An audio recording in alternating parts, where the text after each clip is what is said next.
writing unit tests for your code will definitely contribute to having higher quality code, especially when you're trying to maintain that quality over time as you make changes to that code. But what is a unit test? Let's ask ChatGPT. Basically, unit tests focus on making sure individual units or components of your code work as they're intended to work. A unit can be a function or a method or a class, just something, the smallest possible unit you can test in the code. Basically, you're trying to make sure that this part of the code works in isolation from the rest of the code and from external and internal dependencies. The benefits are that unit tests can be automated. You can run this before deployments, after builds, and catch bugs very early in the development process before the turnaround time becomes too high.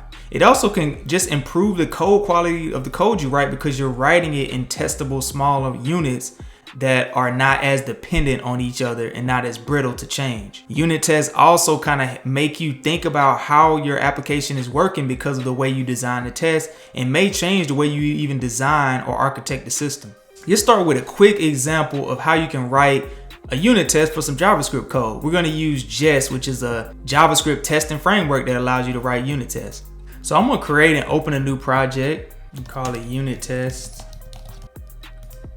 Open that up, Visual Studio Code. And here in the instructions on Jest, you basically need to make sure you install a favorite package manager. You can use npm, yarn, but just install one of these. You can look up how to install these. I'm going to use npm and use the instruction that they have here. Open my terminal here. And first I need to do npm init to set up a project. Just press enter for all this stuff. Now it says npm install. We're gonna install Jest. Now Jest is installed in our package.json file here. And then it says, let's have a hypothetical function here called sum, which basically takes A and B and adds them together and should return the sum of A and B.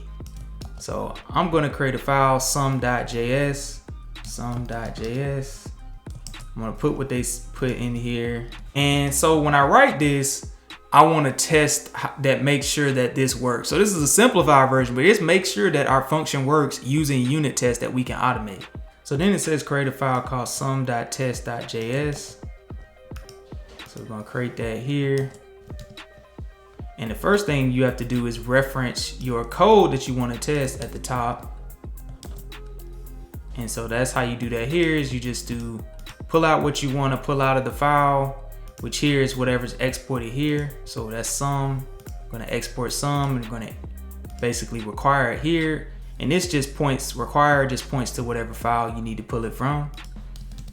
And then to test, basically this is the syntax. So you write test, and let's give our test some kind of name. Add 1 + 1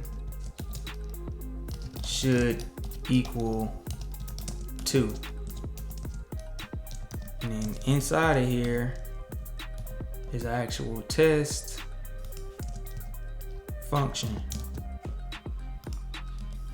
We use the expect to be to syntax to actually run what the test criteria is going to be. So expect, this is what we expect. And then this is our function, sum, from here. So let's say sum 1 and 1, 1 + 1. We expect this part to be 2 in this case. Then we can save that. So our test basically says add 1 + 1 should equal 2. Or we can say like sum of 1 + 1, 1 and 1 should equal 2. And then our test with Jest is saying expect when the result of sum 1, 1, which that's our function from here. So 1 and 1, 1 + 1 is going to go in this function. We expect the sum of this to be 2. And so basically here in instructions, our package.json, in order to run this, we need to create a script with test that will run the Jest library. So we'll go to our package.json. It's already a test here, but we'll replace it with Jest. Then we can just do npm test to run this script here with Jest. And let's just do our test. run Jest, and you see it passed. So sum of 1 and 1 should equal 2. It passes. So let's say we make some change to this code and our boss tells us to make a change to this code and we change this to be minus a minus b. So this is actually subtracting, but let's say we just made some internal change in here and this was way more complicated. So now when we run this, it's gonna fail because it expected it to be 2, but it got 0 because it did 1 minus 1 instead of 1 plus 1. So now our unit test change. And so that's when it comes in with test-driven development, where should you change the unit test before you change the code, or should you change the code before the unit test? But that's a whole nother discussion.